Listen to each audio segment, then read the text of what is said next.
কৃষ্ণ কৃষ্ণ বলে কেঁদে কেঁদে ধুলায় পড়ে পাগল হয়ে গেলেন। সখীর কাছে বললেন, সখী, যে গোবিন্দকে ভালোবেসে আমি কৃষ্ণ হয়েছে, যে গোবিন্দকে ভালোবেসে আমার জীবনে যৌবনে যাহা কিছু ছিল তার চরণে সঁপে দিয়েছি, সেই গোবিন্দ আমাকে ছেড়ে চলে গেল। বল সখী, আমি কি বাঁচব? যা সখী, তোরা রাধাকুণ্ড থেকে মাটি তুলে নিয়ে আয়, আমি একটি গোবিন্দ মূর্তি অঙ্কিত করব। সকল সখীরা ওই রাধাকুণ্ড থেকে মাটি তুলে নিয়ে আসলেন।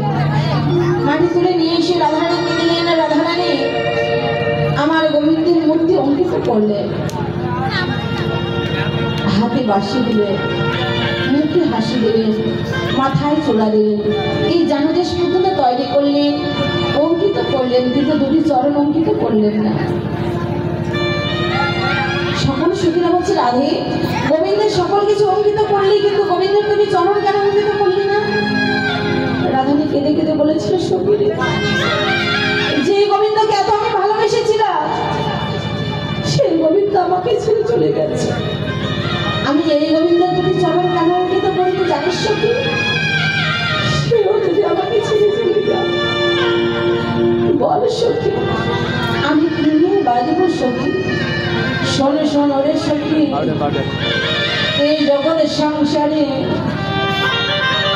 ভাই বলো আর বন্ধু বলো, স্ত্রী বলো আর পুত্র বলো, এই জগৎ সংসারে কেউ তো কারো নয়, কিন্তু রাধারী নয় গো। আমাদের এই জগৎ সংসারে গোবিন্দ ছাড়া কি আছে বলো? রাধারী বলছি, সখী, এই জগতের সংসারে বল বল ওরে সখী, এই জগতে গোবিন্দ বিনয়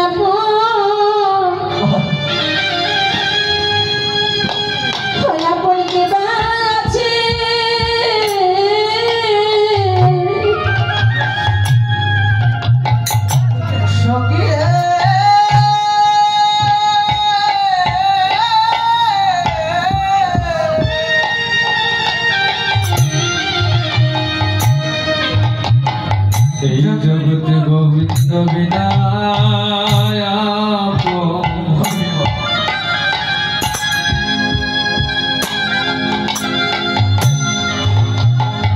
ওরে গোবিন্দ বিনয়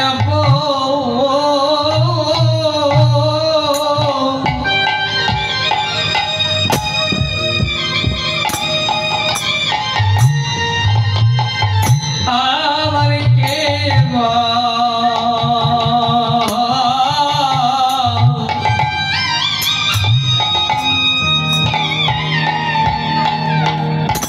আমার কে আছে? আমি দুঃখে থাকি না, এই জগতে সুখী থাকি, এই জগতে গোবিন্দ বিনয়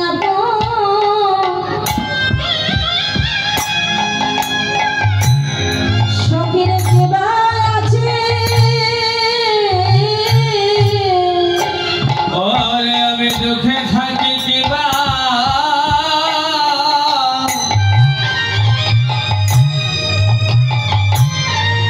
ওরে সুখে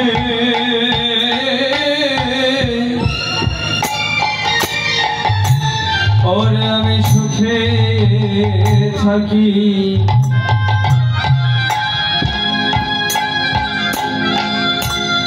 এই জগতে সখী রে,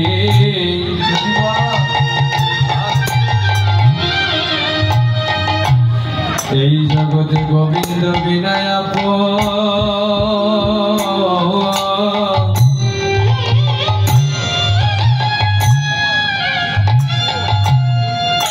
আমার আর কি বা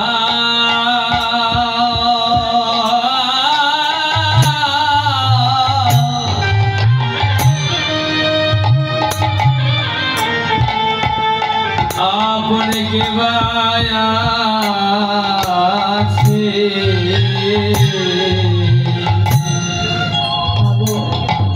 এই জগৎ সংসারে গোবিন্দ